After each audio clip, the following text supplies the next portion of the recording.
안녕하세요. 오랜만에 인사드립니다. 이제 3월 중순 정도가 됐는데 제가 이제 산책하러 좀 공원에 나가 보면은 겨울에는 코빼기도 안 보이시던 그런 많은 분들이 나오셔서 저녁에 운동을 하고 계세요. 다이어트 계절이 온 거죠. 오히려 1월 달보다도 3월, 4월에 다이어트를 시작하시는 분들이 참 많은 것 같아요. 헬스장을 가도 너무 많이 붐벼서 운동하기가 힘듭니다. 제발 그 파워렉이라고 있잖아요. 우리 저기 스쿼트하고 막 데드리프트하고 3대 운동하는 거기 안에 들어가셔가지고 셀카 막 30분 동안 막 이렇게 셀카 이렇게 하시는 거 좀 자제해 주세요. 진짜 제가 그쪽을 쳐다보고 있는 게 나 운동하려고 쳐다보는 거에 언제 비켜주시나 그런 것들 좀 자제를 좀 부탁드립니다. 요즘 헬스장이 부쩍 사람들도 많아지고 그랬는데 다이어트가 목적이시겠죠. 높은 확률로 대부분의 분들이 다이어트를 목적으로 야외에서건 실내에서건 운동을 시작을 하시는데 많이들 좀 물어보세요. 그리고 또 뭐 제 PR을 좀 하자면은 저는 그래도 높지 않은 체지방, 낮은 체지방률을 일정 시간 오랫동안 유지해 왔고 항상 그 정도 양을 유지하고 있는데 어떻게 그렇게 하냐라고 물어보시면은 저는 제가 이렇게 몸을 만들기까지는 항상성이라는 거를 이해하는 데 시간이 좀 걸렸어요. 자, 항상성이라는 게 뭐냐? 우리 몸이 어떻게 보면은 추우면은 몸이 열을 내 가지고 그 추위를 견디려고 하고 더우면은 땀을 내서 그 더위를 또 견디려고 하죠. 이게 항상성이라는 거예요. 체중이 빠지는 것도 항상성이 무너지는 거고 체중이 늘어나는 것도 항상성이 무너지는 거지만 뭐 예를 들어 이런 분들이 정말 많아요. 나 한 달 안에 5kg 뺄 거야. 한 달 안에 뭐 10kg 뺄 거야. 2달 안에, 석 달 안에 이렇게 기간을 정해놓고 그냥 쫄쫄이 굶거나 엄청나게 절식을 해가지고 체중 감량들을 많이 하시는데 자 예를 들어 80kg였던 사람이 한 달 동안 10kg를 빼서 70kg가 됐다고 가정을 해볼게요. 10kg를 마이너스 한 것 중에 체지방은 한 3kg에서 4kg밖에 안 될 거예요. 나머지는 수분과 근육도 손실을 많이 본다는 거죠. 그런 식으로 짧은 기간 안에 정말 초절식을 해가지고 다이어트를 한다면 말이죠. 근육 운동을 열심히 했어도 근손실을 막을 수가 없어요. 그 정도 절식을 하게 되면은.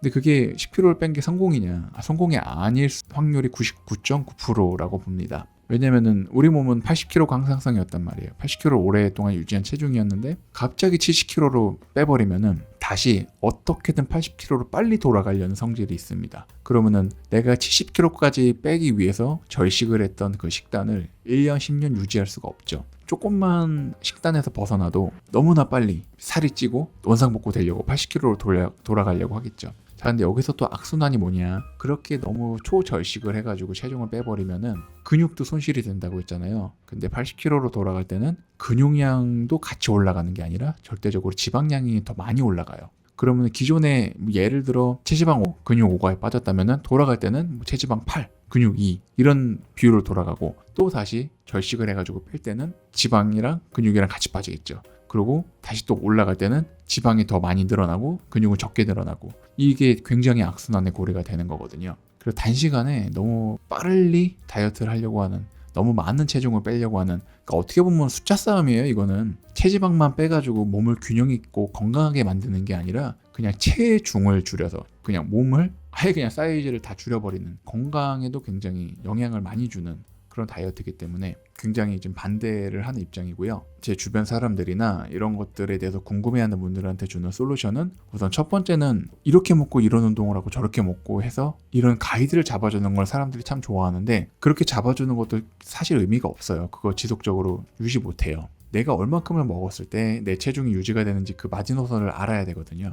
그렇게 알려면은 외부 음식보다는 가공이 덜 된 1차 가공이나 2차 가공 정도만 된 음식들, 자연 음식들 위주로다가 한동안 음식을 먹어보면서 내가 이 정도 먹으면 유지가 되는구나. 총 칼로리 양을 아는 게 되게 중요한 것 같아요. 그걸 알고 나서부터는 그렇게 가공이 안 된 음식, 그리고 가공이 된 음식, 뭐 외부 음식 이런 것들도 섞어 먹어가면서 유지선을 찾은 다음에 그 유지선이 예를 들어 10이라면은 9 정도로 떨어뜨리는 것도 좀 위험해요. 왜냐하면 오차범위라는 게 있어서 10% 정도의 오차범위는 좀 둬야 되거든요. 총 칼로리에서 그러니까 한 7에서 8 정도로 떨어뜨려서 조금씩 떨어뜨려서 다이어트를 하는 거예요. 근데 보통 막 그렇게 급격하게 빼시려는 분들은 4에서 5까지 떨어뜨린단 말이에요. 그거로는 절대로 지속 가능하지가 못하는데 한 7에서 8 정도로 떨어뜨려서 식단을 하고 생활을 유지하게 되면은 이거는 꽤 할만하거든요.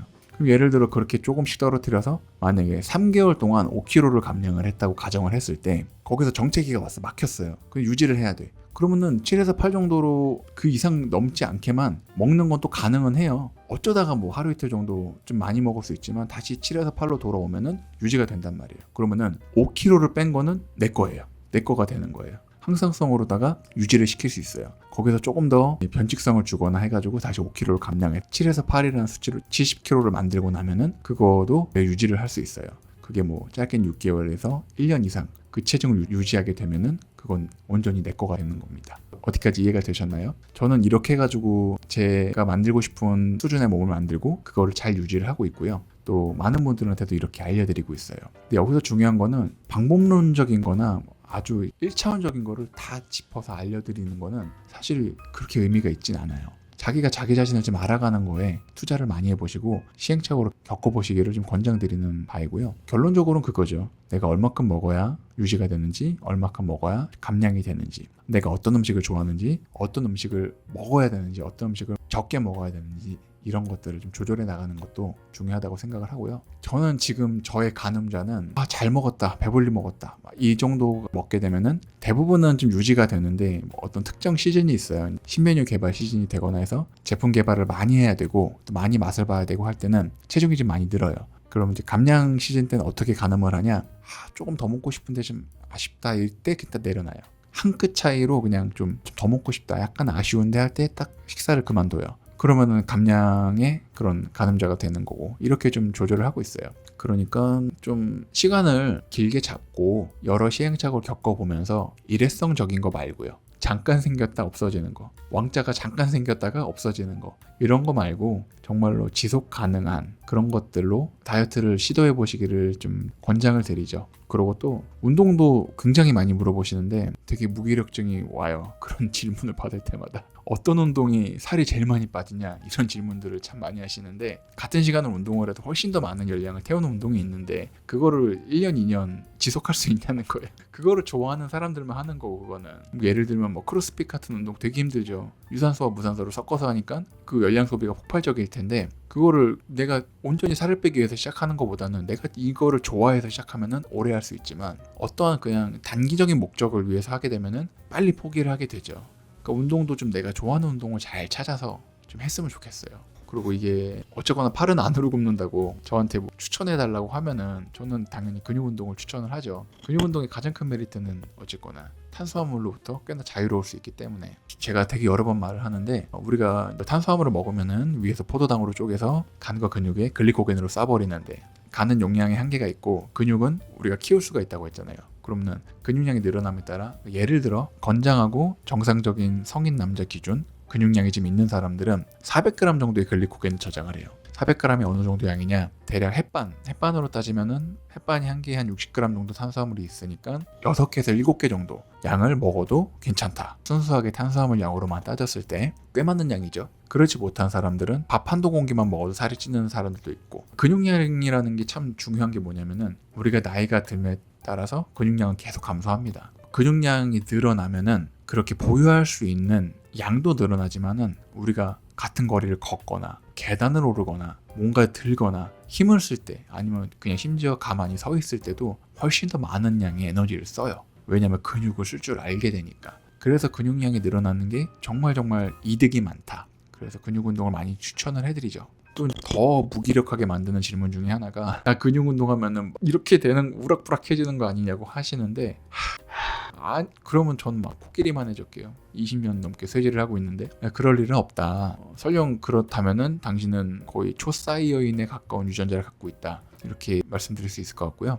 비슷한 말인데 내가 천재가 될까봐 공부를 안 한다. 약간 이런 그럴 일은 없고 근육 운동을 제대로 잘 배워서 하면은 멋있고 예쁜 쉐입이 생길 수 있고 또 내가 먹는 음식들의 에너지를 적재적소에 잘 저장을 했다가 에너지로 잘 사용할 수도 있고 자신감도 생기고 그렇답니다. 그래서 근육 운동을 추천을 해드리고요. 마지막으로 진짜 요즘에 정말 많이 물어보시는데 위고비 인기가 엄청 많나 봐요. 저는 실제로 해보진 않았으니까 친한 의사 선생님들한테 좀 여쭤보고 실제로 해보신 분들한테 또 후기를 들어보고 또 검색해보고 하니까 효과를 아예 못 보신 분들도 계시고 정말 드라마틱한 효과, 진짜 음식에 생각이 하나도 안 나가지고 한 달 만에 몇십 킬로까지 빼신 그런 분들 후기들도 꽤 있고 하다 보니까, 근데 누군가가 저한테 위고비 다이어트 하고 싶은데 어때요? 라고 물어보면 저 무조건 하지 말라 그러죠. 배에다가 이렇게 주사 맞는 건데, 외부적인 요인은, 이 외부적인 요인이 중단되는 순간 당연히 다시 원점으로 돌아가거든요. 그럼 또 다시 외부적인 요인을 찾게 되고, 앞에 말한 맥락이랑 똑같은 게, 그렇게 먹기 싫어서 쫄쫄이 굶어가지고 다이어트를 하면은 지방 근육 같이 빠졌다가 나중에 지방만 늘고,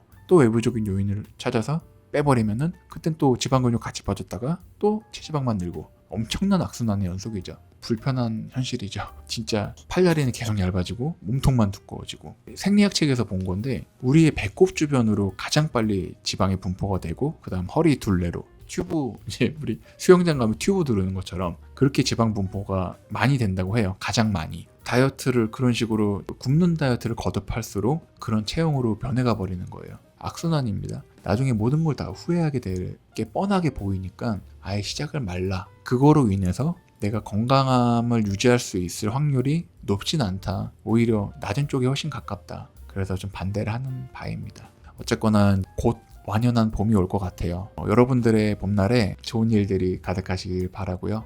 또 항상 여러분들의 건강을 응원하겠습니다. 또 만나요.